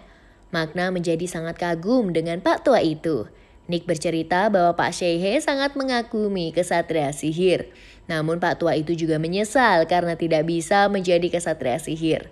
Menurut Nick, Pak Saihe menyesal karena semasa mudanya kurang berjuang. Dan maka dari itu saat tahu Magna menjadi kesatria sihir, Pak Saihe sangat bahagia.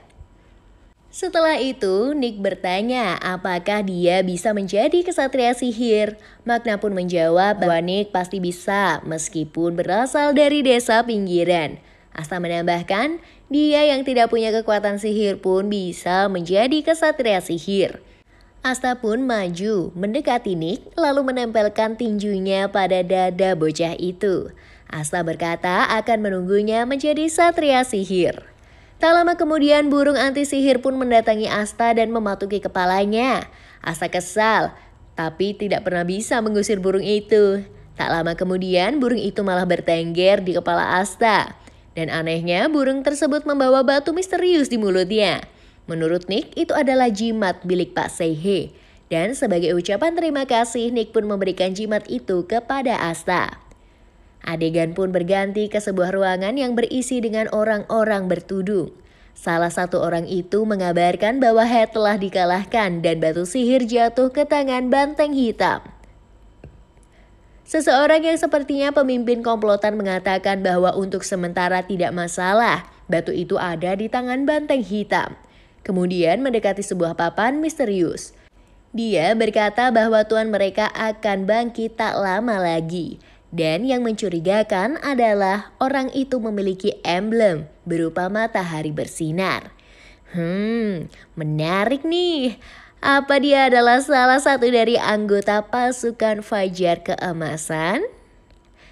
Nah, malam harinya Asta, Magna, dan Noelle melapor semua kejadian kepada Komandan Yami. Setelah mendengar itu semua, Komandan Yami pun tertawa lepas. Asta dan Noelle protes kenapa Komandan Yami malah tertawa padahal ada korban. Menurut Komandan Yami, mereka tidak bisa melakukan apa-apa soal kematian Pak Seihe. Magna pun ikut tertawa karena pasti Pak Seihe ingin semua orang bahagia. Dia pun meminta Asta dan Noelle ikut tertawa. Beberapa saat kemudian Komandan Yami berkata bahwa mereka bertiga sudah bertugas dengan baik. Berkat mereka para warga bisa diselamatkan. Tak lama kemudian portal sihir pun muncul dan Finra beserta dengan Vanessa keluar dari dalamnya. Mereka telah melaporkan kejadian di desa Soshi ke lembaga pengawas dan mereka masih menyelidiki situasi yang terjadi. Setelah itu Komandan Yami berkata bahwa tindakan Asta, Magna, dan Noelle diakui oleh Kaisar Sihir. Bahkan Kaisar Sihir pun juga memberi Banteng Hitam sebuah bintang penghargaan. Setiap kali Kesatria Sihir melakukan misi dan diakui oleh Kaisar Sihir, maka bintang penghargaan akan diberikan. Sejauh ini kelompok Fajar Keemasan sudah mengkoleksi 70 bintang penghargaan. Asta kemudian penasaran berapa banyak bintang yang sudah dikumpulkan oleh Banteng Hitam. Komandan Yami pun meletakkan bintang itu di sebuah papan dan satu bintang negatif akhirnya hilang. Ternyata bukannya mengkoleksi bintang penghargaan, Banteng Hitam malah mengumpulkan bintang negatif selama ini. Dengan salah satu bintang negatif hilang artinya mereka tertinggal 100 poin dari Fajar Keemasan. Setelah itu Komandan Yami memberikan gaji ke semua orang. Asta sangat senang karena menerima gaji untuk pertama kali. Dia langsung berpikir untuk mengirim semua orangnya ke gereja. Namun menurut Vanessa dia harus menyisakan sedikit untuk dinikmatinya sendiri. Vanessa pun mengajak Asta dan Noelle untuk pergi ke kota berbelanja besok. Asta pun kembali ke kamarnya dan menulis surat ke gereja. Dia menceritakan sudah bekerja keras selama ini dan tak lupa membahas misinya yang sukses. Dia juga mengatakan bahwa Kaisar mengakui tindakan mereka. Asta bahkan bercanda bahwa bisa menjadi Kaisar Sihir bulan depan. Dia juga mengatakan akan mengirim uang ke gereja. Esok harinya, Asta, Vanessa, dan Noelle pergi ke kota untuk berbelanja. Melihat kota yang sangat ramai itu, Asta sangat ingin membawa Suster Lily dan anak-anak gereja untuk datang ke kota suatu saat nanti. Tak lama kemudian, karena sudah bosan di area pasar, Vanessa mengajak Asta dan Noelle untuk pergi ke sebuah gang buntu. Vanessa berjalan menembus sebuah tembok dan meminta kedua juniornya untuk mengikuti. Mereka sampai di sebuah pasar gelap. Menurut Vanessa, di sana mereka bisa menemukan berbagai benda sihir yang menarik. Vanessa berkata kalau mungkin ada benda yang bisa membuat Noelle mengendalikan sihirnya. Di lokasi lain pada pasar gelap itu, Seke ternyata sedang bertugas. Dia mendapat misi untuk menangkap seorang pencopet di area itu. Saat melintasi area pasar gelap, dia melihat dua gadis cantik, yaitu Vanessa dan Noelle. Dia pun mendatangi mereka. Namun Noelle yang sedang melatih kemampuan sihirnya malah tak sengaja menyerang Seke dengan bola airnya. Tak lama kemudian Asta pun muncul setelah membeli sebuah benda yang bisa berbicara. Seke kesal karena Asta ternyata bergabung di regu yang ada cewek cantiknya. Tak lama kemudian seorang pencopet pun beraksi. Dia mengambil uang milik seorang nenek tua dan berlari menjauh. Nenek itu pun berteriak dan Asta langsung bergegas mengejar pencopet itu. Seke, Vanessa, dan Noelle mendatangi si nenek dan setelah itu Seke melakukan sihir penciptaan. Dia membuat alat seperti sepeda motor yang sangat jelek. Kemudian tancap gas mengejar si pencopet. Dan jauh di depan, Asta berlari secepat mungkin mengejar si pencopet. Namun si pencopet menciptakan awan sihir yang bisa dia tunggangi. Dengan awan itu dia terbang meninggalkan Asta, namun Asta tak mau kalah. Dia berlari lebih cepat lagi dan semakin mendekati si pencopet. Mengetahui awan itu berasal dari sihir, Asta memunculkan pedangnya dan melemparnya ke arah si pencopet. Pedangnya dengan mudah menghancurkan awan itu sehingga si pencopet langsung terjatuh. Namun begitu mendarat si pencopet bergegas melarikan diri dan saat itulah Seke yang ngebut dengan sepeda motor jeleknya menabrak si pencopet dan membuatnya jatuh. Namun karena lengah kaki Seke tertikam pisau beracun dari si pencopet, Seke pun ambruk dan Asta bergegas mendekatinya. Seke mengira dirinya akan mati, tetapi ternyata racun dari si pencopet hanyalah racun pelumpuh dan tidak berbahaya. Vanessa pun datang dan menyembuhkannya dengan mudah. Setelah itu, Seke pun pergi membawa si pencopet bersamanya. Asta, Noelle, dan Vanessa membawa uang hasil copetan dan mengembalikannya kepada si nenek tua. Si nenek itu pun berterima kasih kepada para kesatria sihir. Setelah itu, ketiga kesatria sihir banteng hitam pergi meninggalkan nenek itu. Seperginya mereka, si nenek tampaknya tertarik dengan kemampuan Asta yang bisa menetralkan sihir. Tubuhnya mendadak diselimuti oleh cahaya dan sosok asli di balik nenek itu pun muncul. Dia adalah kaisar sihir yang saat ini menjabat, yaitu Julius Novachrono. Melihat Asta, dia langsung berkata bahwa Yami telah merekrut orang yang sangat menarik. Tak lama kemudian sebuah portal sihir muncul di depan Julius. Seseorang bernama Mars terlihat dari portal itu dan meminta Julius untuk kembali. Namun Julius bilang dia ingin melihat sihir-sihir baru yang ada di sepenjuru negeri. Setelah mengatakannya, dia pun menghilang begitu saja. Sementara itu, Yuno tengah menjalankan misi bersama Klaus dan salah satu anggota baru seangkatan Yuno yaitu Mimosa Vermilon. Tugas mereka adalah mengantarkan Salim si bangsawan untuk pergi ke kerajaan Heart. Menurut Klaus, misi itu sungguh aneh. Jika memang ingin pergi ke kerajaan Heart, Salim bisa meminta dibukakan portal sihir. Atau kalau memang ingin melakukan perjalanan udara dan khawatir ada serangan, Salim bisa meminta pengawal lebih banyak. Sepanjang perjalanan udara itu, Salim meminta Yuno menceritakan masa lalunya. Meski malas, Yuno pun bercerita kalau dia berasal dari desa Hage dan dibesarkan di sebuah gereja. Salim pun tahu tentang desa itu karena menurut legenda di sanalah kaisar sihir pertama mengalahkan iblis. Yuno langsung bilang kalau itu bukan legenda karena tengkorak iblis masih ada di desa Hage dan patung kaisar pertama juga dibuat di atas tengkorak iblis itu. Beberapa saat kemudian awan hitam misterius muncul. Yuno terbang mendekati awan itu untuk melihat situasi. Namun dari baliknya beberapa penyihir muncul dan melakukan penyerangan. Yuno pun terlibat pertarungan dengan komplotan penyihir itu dan anehnya komplotan tersebut tidak tampak mengincar Salim. Dan justru terus bertarung dengan Yuno. Setelah pertarungan selama beberapa saat, Yuno pun berhasil mengalahkan mereka semua. Keanehan serangan itu disadari oleh Klaus. Dia yang sejak awal curiga dengan misi itu, kini semakin merasa ada yang tidak beres. Setelah itu, Salim malah tertarik untuk mampir di desa Hage. Klaus menolak karena prioritas utama mereka adalah pergi ke kerajaan Heart. Namun Salim memaksa, dan mereka pun tidak bisa berbuat apa-apa. Akhirnya mereka pun mampir di desa Hage dan mendarat di depan gereja tempat tinggal Yuno dulu. Dia disambut Suster Lily yang sangat senang melihatnya datang. Bapak pendeta dan anak-anak lain juga langsung menyambut Yuno. Mereka sangat kagum dengan Yuno yang sudah semakin keren.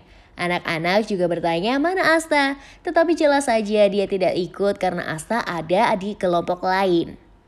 Setelah itu, Bapak Pendeta menawari mereka menginap. Klaus awalnya menolak karena mereka hanya ingin mampir, tetapi Salim berkata bahwa mereka harus menginap 1 malam. Dan mau tak mau, rombongan itu pun menginap di gereja. Mereka semua dijamu dengan masakan kentang yang merupakan hasil pertanian dari desa Hage. Meski bukan masakan mewah, tetapi itu adalah masakan terbaik di desa. Menurut Bapak Pendeta dan Suster Lili, uang yang dikirimkan Asta dan Yuno sangat membantu mereka. Lantai gereja sudah diperbarui. Mereka juga sudah punya sumur baru dan yang terpenting anak-anak bisa makan dengan kenyang setiap hari. Yuno pun kemudian penasaran berapa uang yang dikirim oleh Asta. Menurut Bapak Pendeta, Asta sudah menjadi seperti donatur. Yuno bertanya sekali lagi berapa yang diberikan Asta dan Suster Lili berbisik di telinga Yuno. Mendengarnya Yuno langsung terkejut dan berjanji bulan depan akan mengirim seluruh gajinya. Dia tak mau kalah dari Asta dalam membantu gereja. Tak lama kemudian, Salim meminta tambahan minuman. Suster Lili pun mengambilkannya air, tetapi air di teko sudah habis. Dia pun berniat mengambil air dari sumur. Sebelum Suster Lili pergi, Salim memberikan jubahnya karena udara di luar sangat dingin. Suster Lili pun pergi keluar dan menimba air. Namun saat ingin kembali ke gereja, dia disekap oleh seseorang dan tekonya terjatuh. Mendengar suara, semua orang di gereja langsung keluar dan ternyata Suster Lili telah diculik oleh orang misterius. Salim merasa bersalah karena para bandit menculik Suster Lili setelah melihat jubahnya. Tak lama kemudian, Yuno berniat pergi menolong Suster Lili. Tetapi Klaus memintanya melanjutkan misi. Yuno pun tidak peduli dan kemudian terbang mengejar Suster Lili. Dia bertemu dengan seorang bandit di perjalanan, namun dengan mudah dia menghajar bandit dengan sihir rendahan itu. 1 tumbang tinggal 4 lagi. Setelah beberapa saat, bandit lainnya pun muncul. Dia mengurung Yuno ke dalam pusaran air, namun dengan mudah Yuno keluar dari air dan ganti mengurung si bandit dengan tornadonya. 2 tumbang dan tinggal 3 orang lagi. Di kawasan hutan dia bertemu dengan bandit yang bisa menciptakan kristal batu.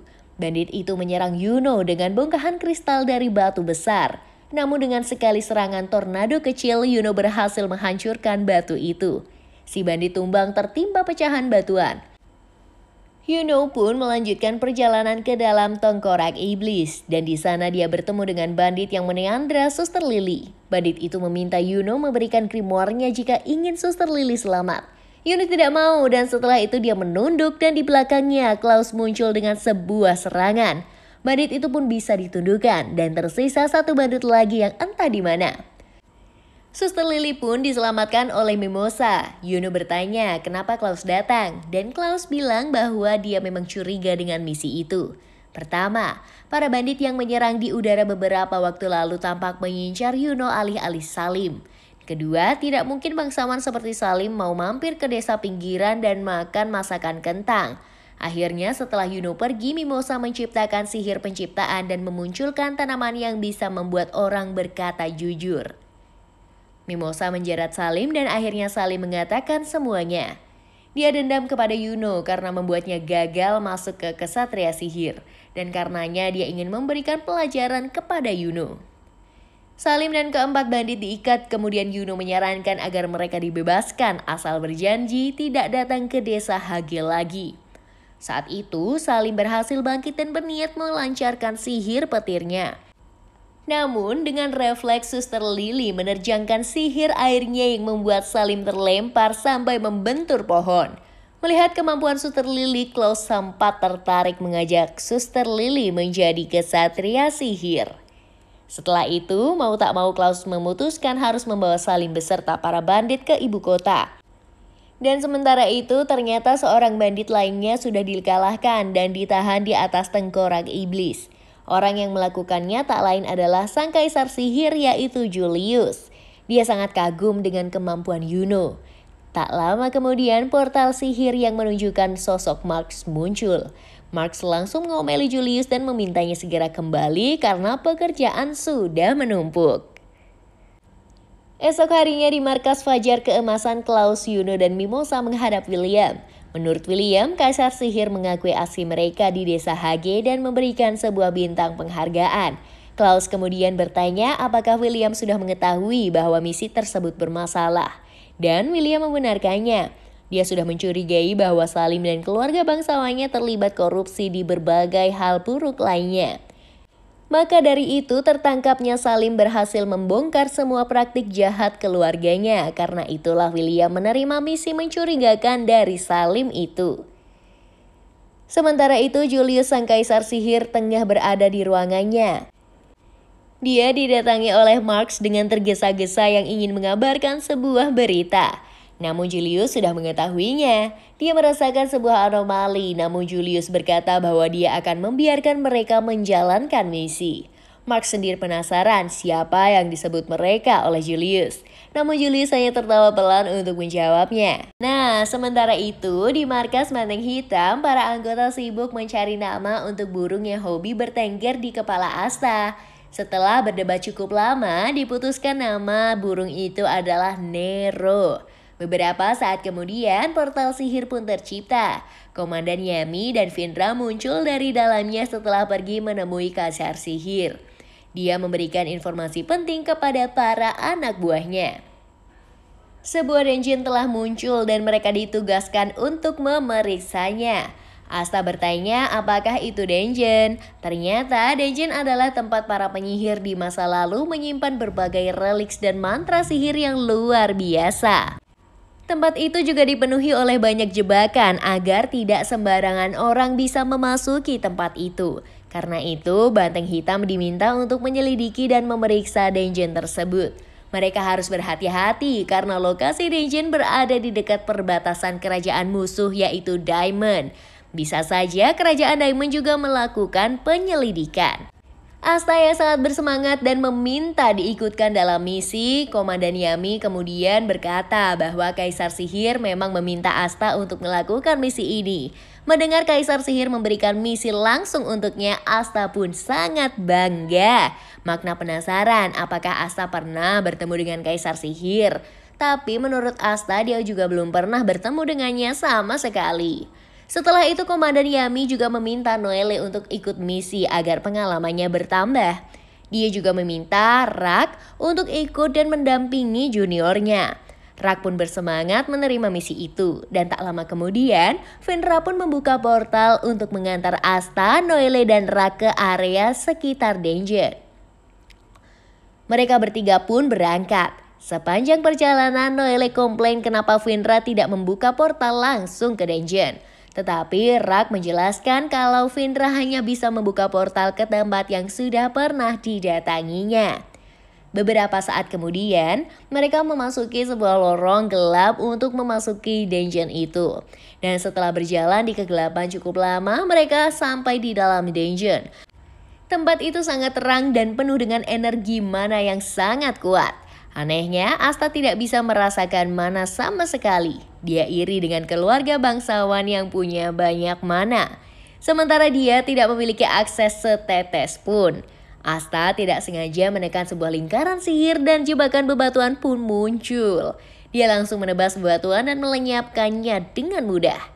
Setelah itu, Rak dengan iseng menekan lagi berbagai lingkaran sihir yang dia temukan. Berbagai jebakan sihir pun muncul dan Asta selalu menebasnya sampai habis. Dengan adanya Asta di sana, menjelajah dungeon pasti akan lebih mudah. Namun tak lama kemudian Rak merasakan ada orang lain yang ada di sana. Karena sifatnya yang suka cari masalah, dia pun pergi meninggalkan dua juniornya dan bergegas mencari pemilik energi sihir yang sangat kuat itu. Akhirnya, Asta dan Noelle harus menjelajah dungeon tanpa senior mereka. Suatu ketika, Noelle menginjak lingkaran sihir dan berbagai tanaman sihir langsung menjeratnya. Asta mencoba menolong, tetapi tubuhnya juga terikat tanaman sihir itu dan tak lama kemudian monster tanaman raksasa pun muncul di depan mereka. Untungnya, serangan sihir muncul dari kejauhan dan menghajar monster itu. Asta dan Noelle pun selamat. Mereka menoleh ke arah serangan dan di sana pun sudah ada Yuno dan anggota Fajar Keemasan yang muncul. Ternyata bukan hanya Banteng Hitam yang diberi misi menjelajah dungeon itu. Noelle dan Asta pun bertemu dengan rombongan Fajar Keemasan. Selain Yuno, Klaus dan Mimosa juga ada di sana. Ternyata Mimosa adalah sepupu dari Noelle. Mereka sudah lama tidak bertemu. Mimosa tidak menyangka bahwa Noelle bergabung dengan Banteng Hitam yang terkenal kasar. Klaus sendiri penasaran kenapa Yuno harus repot-repot menyelamatkan Asta, padahal mereka harus segera mencari relik sihir di dungeon itu. Tak lama kemudian tim Fajar Keemasan pamer kalau mereka sudah mendapat 1 bintang dari Kaisar. Tak mau kalah, Noelle dan Asta juga pamer kalau mereka juga mendapat 1 bintang dari Kaisar. Asta juga bilang kalau Kaisar memilihnya untuk ikut misi penyelidikan dari dungeon itu dan Klaus semakin tidak percaya. Tak lama kemudian, Klaus meminta Mimosa untuk beraksi. Mimosa menciptakan tanaman sihir yang bisa melakukan navigasi. Setelah mengetahui struktur dungeon, mereka pun mengetahui lokasi harta karun sihir itu. Klaus meminta Yuno menciptakan angin untuk menerbangkan mereka. Dan akhirnya mereka bertiga pergi meninggalkan Asta dan Noelle. Tak punya navigasi, Asta dan Noelle pun menjelajah dungeon tanpa arah. Mereka menerjang berbagai rintangan sihir yang menghadang mereka. Sampai akhirnya Nero yang sejak tadi bertengger di kepala Asta pun beraksi. Dia bisa mendeteksi benda sihir menunjukkan arah untuk mereka. Meski awalnya ragu, tetapi Asta dan Noelle akhirnya mengikuti petunjuk Nero. Sementara itu, Kaisar Sihir mendapatkan laporan dari bawahannya. Regu Fajar Keemasan dan Banteng Hitam telah mulai menjelajahi dungeon. Namun menurut laporan, regu dari Kerajaan Diamond juga sudah memasuki dungeon itu dan yang memimpin regu dari Kerajaan Diamond adalah Lotus. Kaisar Sihir sendiri mengenal Lotus karena pernah bertarung melawannya. Menurutnya Lotus lumayan kuat dan dia tidak khawatir karena Yami sudah menurunkan orang yang menarik untuk menghadapi Lotus. Kembali ke dungeon, Rak bertemu dengan regu dari Kerajaan Diamond. Dia dengan cepat membantai semua bawahan Lotus dan tersisalah Lotus yang harus dia hadapi. Mereka berdua pun bertarung. Rak yang memiliki sihir petir berhasil menggoreskan luka di wajah Lotus. Mereka pun bertarung semakin sengit. Namun seiring pertarungan entah kenapa kekuatan Rak makin melemah. Dia yakin tidak terkena sihir sama sekali. Namun Lotus berkata bahwa itu adalah kemampuannya. Dia bisa menciptakan asap sihir yang melemahkan lawan secara perlahan. Asap itu sangat tipis dan tidak bisa dilihat oleh mata. Lotus pun pergi karena mengetahui Rak tidak bisa bertarung lagi. Namun Rak nekat, dia mengaktifkan seluruh kekuatan sihirnya kemudian berhasil bebas dari sihir Lotus. Dia maju menghadang Lotus yang hendak pergi. Sementara itu regu Fajar Keemasan berhasil sampai di gerbang menuju harta karun sihir. Namun sebelum mereka membuka gerbang itu, bongkahan-bongkahan kristal muncul dan menerjang Mimosa dari belakang. Gadis itu pun jatuh tersungkur dan terluka parah. Tak lama kemudian orang misterius muncul dan meminta regu Fajar Keemasan untuk minggir.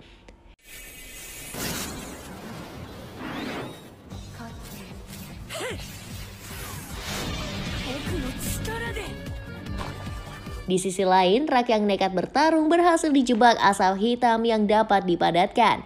Tubuh Rak pun tidak bisa digerakkan sama sekali dan semakin lama dia semakin tertelan oleh asap itu.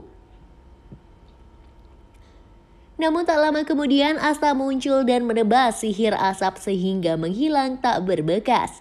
Pertarungan pun berlanjut. Asta maju mencoba melawan Lotus. Tetapi selalu dihadang oleh asap hitam yang dilancarkan oleh Lotus. Sekalipun Asta bisa menebas asap itu, tetapi Lotus bisa menciptakan asap berkali-kali dengan mudah.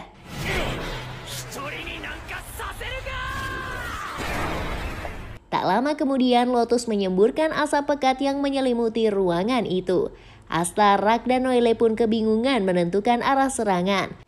Meski Asta bisa menebas asap di sekelilingnya, tetapi dia tidak bisa menemukan di mana lokasi Lotus. Beberapa saat kemudian Lotus berkata bahwa meski asap itu membuatnya tak bisa melihat musuh, namun dia bisa merasakan energi sihir dari musuhnya. Dan saat itulah Rak memiliki ide. Rak meluncurkan serangan petir beruntun ke arah suara Lotus, dan tubuh Lotus pun terlihat. Kemudian dengan mudah dia menghindari berbagai serangan beruntun itu. Lotus berkata bahwa pengalamannya bertarung jauh lebih unggul, sehingga dia pasti menang. Namun tak lama kemudian Asta pun muncul di belakangnya dan menerjangkan pedangnya dengan sekuat tenaga. Lotus pun terhempas dan jatuh tak berdaya. Di tempat lain, Mimosa yang terluka menciptakan sihir tanaman untuk penyembuhan lukanya. Sementara dua anggota Fajar Keemasan lainnya harus berhadapan dengan penyihir pria dari kerajaan Diamond. Penyihir itu sangat kuat sampai serangan gabungan Klaus dan Yuno tidak bisa menghentikannya. Malahan Yuno dan Klaus hanya bisa bertahan menghadapi serangan dari penyihir misterius itu.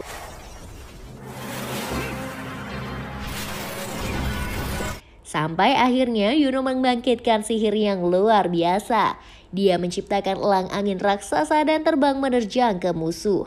Namun penyihir misterius itu dengan mudah menghancurkan serangan Yuno dengan pedang kristal raksasa yang dia ciptakan. Klaus melihat sebuah berlian yang ada di dahi lawannya. Dia ingat cerita bahwa kesatria sihir di kerajaan Diamond dibuat dengan cara yang mengerikan. Para penyihir berkekuatan tinggi dikumpulkan untuk diberi benda sihir buatan untuk memperkuat sihir mereka. Masing-masing dari mereka ditanamkan kristal di tubuh. Dan setelah itu mereka harus bertarung sampai mati dan tersisa satu pemenang. Dan sosok itulah yang saat ini dihadapi oleh Klaus dan Yuno. Klaus menciptakan tombak sihir dan menerjangkannya ke depan. Namun lawan mereka menciptakan cloning kristal dan menahan tombak itu. Cloning itu pun bergerak maju dan menyerang Klaus. Sementara itu Yuno maju untuk berhadapan dengan penyihir kuat itu. Di tempat lain, Lotus yang babak belur sudah tidak bisa bertarung lagi. Dia menciptakan kereta asap dan kabur dari tempat itu. Rak berusaha mengejarnya namun Lotus sangatlah cepat sehingga berhasil melarikan diri. Tak lama kemudian Rak merasakan energi sihir yang sangat kuat dari suatu daerah. Mereka pun bergegas mendatangi arah energi sihir tersebut. Sementara itu Yuno bertarung mati-matian menghadapi lawannya. Pedang kristal raksasa penyihir musuh sangat membuat Yuno kewalahan. Meski sudah babak belur, Yuno tetap mencoba melakukan perlawanan. Sampai suatu ketika musuhnya menebaskan pedang kristal raksasa dari atas. Yuno berusaha menahan serangan itu dengan sihir anginnya, tetapi tidak mempan dan dia nyaris terbunuh. Namun Asta muncul dan menebas pedang kristal raksasa dengan pedangnya dan seketika itu juga pedang kristal raksasa patah jadi dua. Klaus yang melihat aksi itu terkejut bukan main. Asta bisa menghancurkan pedang kristal yang membuatnya babak belur. Tak lama kemudian Rak muncul dan menghajar cloning kristal yang merepotkan Klaus. Cloning itu pun hancur dengan sekali tendangan. Sementara Noelle mendatangi Mimosa yang masih memulihkan diri. Noelle pun menciptakan kubah air untuk melindungi sepupunya itu. Di depan, Asta maju menghadapi penyihir dari Diamond itu dengan mudah. Asta menghancurkan berbagai cloning yang diciptakan oleh musuhnya.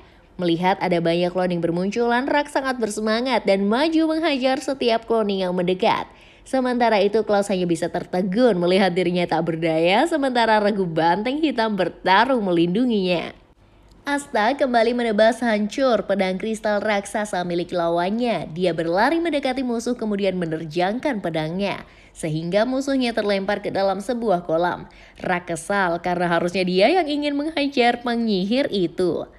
Namun tak lama kemudian bongkahan kristal raksasa muncul dan menerjang Asta dari arah air. Menyusulnya monster kristal raksasa bangkit dengan si penyihir Diamond ada di tengahnya. Dia berkata bahwa tujuannya adalah menghancurkan segalanya. Mendengar itu, Asta yang babak belur bangkit dan dia bertekad menjadi kaisar sihir dan tugas kaisar sihir adalah melindungi segalanya. Asta pun melompat maju dan menerjang monster kristal itu dengan sekali tebasan tubuh monster kristal itu pun hancur lebur. Sementara si penyihir Diamond terbanting ke bawah dan tak sadarkan diri. Asta pun memenangkan pertarungan melawan penyihir yang bahkan tidak bisa dilawan oleh Klaus itu. Tak lama kemudian Klaus menahan penyihir dari Diamond yang pingsan itu. Dia berkata bahwa ikatan yang dia buat tidak akan bisa dijebol oleh siapapun. Setelah itu mereka berencana memasuki ruangan harta sihir. Tetapi mereka tidak mengetahui cara masuk, namun setelah diperiksa Rak, gerbang itu terbuat dari sihir. Sehingga pasti bisa dihancurkan oleh Asta. Mendengarnya, Asta pun menebaskan pedangnya dan menjebol gerbang itu. Mereka pun masuk ke ruangan yang penuh dengan harta sihir itu. Mereka berkeliling mencari berbagai benda sihir yang menarik. Yuno berjalan dan melihat sebuah gulungan misterius dan membuka gulungan itu. Dan dia melihat ada tulisan yang aneh yang dia tidak pahami. Tanpa dia sadari, Grimoire merespon gulungan itu dan beberapa saat kemudian tulisan di gulungan itu pun menghilang. Klaus mendekatinya dan meminta Yuno untuk tidak asal mengambil barang. Yuno pun mengembalikan gulungan itu. Sementara itu, Nero menarik Asta untuk mendekati sebuah dinding tanpa alasan. Namun tak lama kemudian, secara mengejutkan penyihir dari kerajaan Diamond kembali bangkit. Dia muncul dalam wujud monsternya sekali lagi dan masuk ke ruang harta. Ternyata dia juga memiliki sihir api penyembuhan. Dia menyerang Noelle sampai gadis itu terluka parah. Sementara itu, Yuno, Klaus, dan Rak ditahan oleh bongkahan kristal sehingga mereka tidak dapat bergerak. Melihat Noelle terluka, Asta menarik pedangnya dan maju menghadapi monster kristal itu. Namun ternyata musuhnya sudah menyadari pergerakan Asta dan dia mengubah cara bertarungnya dan menerjangkan berbagai serangan dengan kecepatan yang tinggi. Asta bisa menangkis beberapa serangan, namun pedang besarnya tidak efektif menangkis serangan cepat. Dia pun terpental mundur ke arah dinding dan membenturnya sampai jebol. Monster kristal itu pun mendekati Noelle yang sedang disembuhkan oleh Mimosa. Sementara itu Asta mencoba bangkit dan berdiri. Kemudian berpikir bagaimana dia bisa mengatasi semuanya. Tak lama kemudian, Nero muncul dan terbang ke belakangnya. Ternyata di belakang Asta ada sebuah pedang misterius yang lebih kecil daripada pedang Asta. Tak butuh waktu lama, Asta pun menggunakan pedang itu dan maju menghadapi monster kristal sebelum monster itu melukai Mimosa dan Noelle. Dengan pedang yang lebih ringan, Asta bisa mengatasi semua serangan cepat dari monster itu. Dengan sekali tebasan, Asta bisa melukai wujud manusia musuhnya. Namun dengan api penyembuh lawannya bisa pulih dengan cepat. Asta kehabisan cara melawan musuhnya. Dan di saat itulah Noelle berkata bahwa Asta adalah rakyat jelata yang pertama ia akui. Maka dari itu Noelle meminta Asta untuk segera mengalahkan lawannya. Seketika itu juga pedang di tangan Asta pun bersinar berwarna biru. Asta yang bersemangat maju menghadapi monster kristal. Dia menebaskan pedangnya dan secara mengejutkan sihir air tercipta. Tebasan air melesat untuk menghancurkan monster kristal itu. Asta pun memenangkan pertarungan, namun dia baru menyadari bahwa perutnya telah tertikam sebungkah kristal dari serangan monster itu. Karena terluka dia pun langsung ambruk tak berdaya. Mimosa langsung berusaha menyembuhkan Asta dengan sihirnya. Namun sayangnya monster kristal kembali bangkit secara mengejutkan. Dia menciptakan pedang kristal raksasa dan diterbangkan ke arah Asta. Melihatnya, Yuno panik dan berusaha menggunakan sihir apa saja yang ada di grimoire-nya. Dia berhasil menjebol kristal dan menahannya, serta mengaktifkan sihir misterius. Waktu tampak melambat di matanya. Dan tak lama kemudian, di sampingnya dia melihat gadis kecil bersayap yang mengantuk. Gadis itu meniupkan angin ke arah monster kristal dan monster itu langsung hancur berkeping-keping. Waktu kembali berjalan normal dan mereka semua bingung dengan apa yang terjadi. Namun saat Yuno melihat ke halaman grimoire-nya, dia melihat tulisan yang tadi ada di gulungan misterius. Tak lama kemudian, pedang misterius itu digunakan Alsa terbang dan masuk ke salah satu halaman grimoire Asta. Tulisan sihir pun muncul di halaman itu dan beberapa saat kemudian dungeon itu mulai runtuh. Yuno segera menciptakan angin sihir dan membawa mereka terbang menghindari reruntuhan. Namun dia tidak mengetahui jalan keluar dan akhirnya Rak yang bisa mendeteksi sihir memandunya memilih jalan yang tepat. Setelah perjalanan panjang dan berbahaya, akhirnya mereka berhasil keluar dari dungeon yang runtuh itu. Sore hari sudah tiba dan mereka berhasil keluar dan tak lama kemudian Asta pun berhasil disembuhkan. Dia bahkan sudah bisa berdiri dan bilang kalau dia tidak akan mati dan akan menjadi kaisar sihir. Namun Yuno bilang itu mustahil karena dialah yang akan menjadi kaisar sihir. Beberapa saat kemudian Klaus mendatangi mereka dan langsung memeluk mereka berdua. Klaus menyesal karena tidak mengakui mereka berdua selama ini. Akhirnya dia mengatakan bahwa mereka berdua adalah kesatria sihir kerajaan Clover yang sangat hebat. Adegan berganti ke markas Banteng Hitam. Ternyata Asta tidur selama 1 minggu sejak kejadian di dungeon itu. Begitu ia bangun, dia yang lapar langsung makan banyak sekali. Tak lama kemudian, Yami datang dan mengatakan kalau mereka harus melapor ke Kaisar Sihir. Asta pun bersemangat. Sementara itu, Rak juga senang karena bisa bertarung dengan orang kuat di istana. Namun karena itulah Yami tidak mengizinkan Rak ikut menemui Kaisar Sihir. Akhirnya yang berangkat menuju ke istana hanyalah Noelle dan Asta. Dan di perjalanan menuju ke istana, mereka bertemu dengan Klaus, Yuno, dan Mimosa. Asta tahu langsung berterima kasih kepada Mimosa karena sudah menyembuhkannya.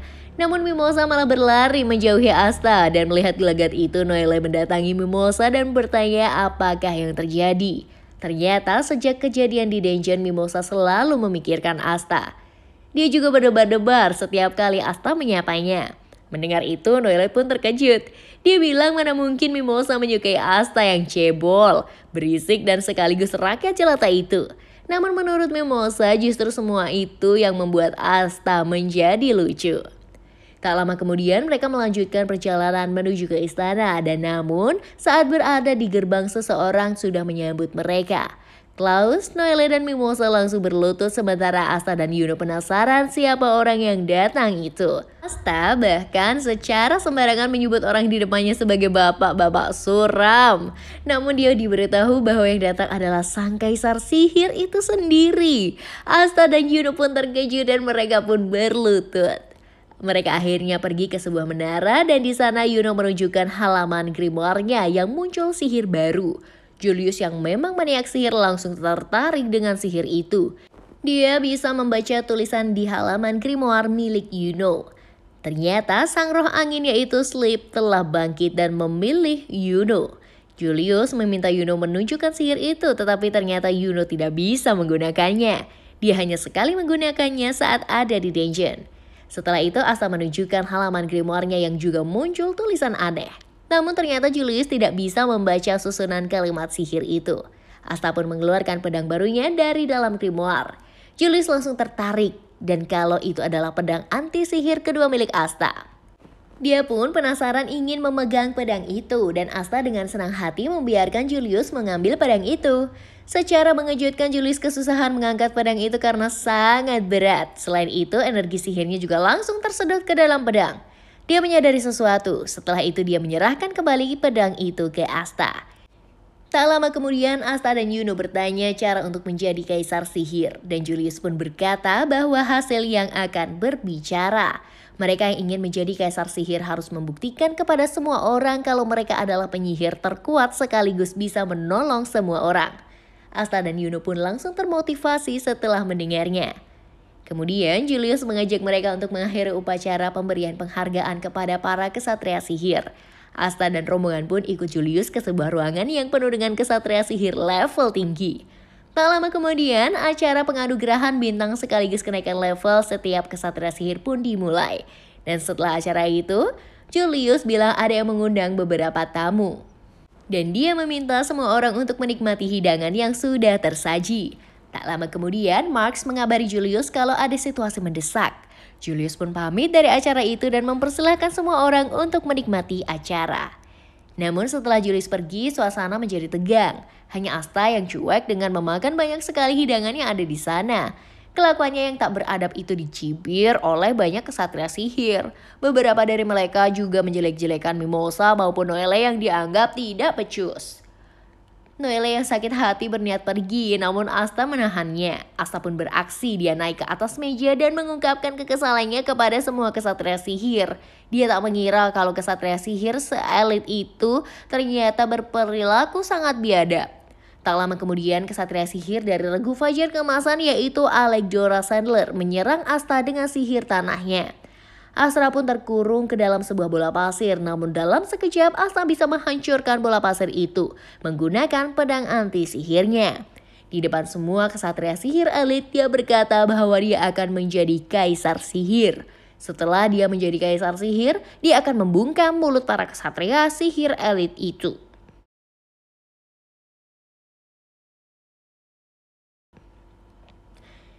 Waduh, Mimin sebenarnya masih mau lanjutin videonya sampai ke episode yang lebih panjang. Tapi ternyata durasi video ini sudah plus-plus.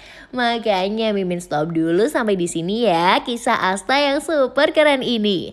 Tapi tenang, Mimin bakalan lanjutin ceritanya sampai tamat kok. Dan sudah pasti Mimin bakalan kawal terus perjalanan Asta dari yang super lemah dan gak bisa apa-apa menjadi penyihir yang kuat dan disegani semua orang.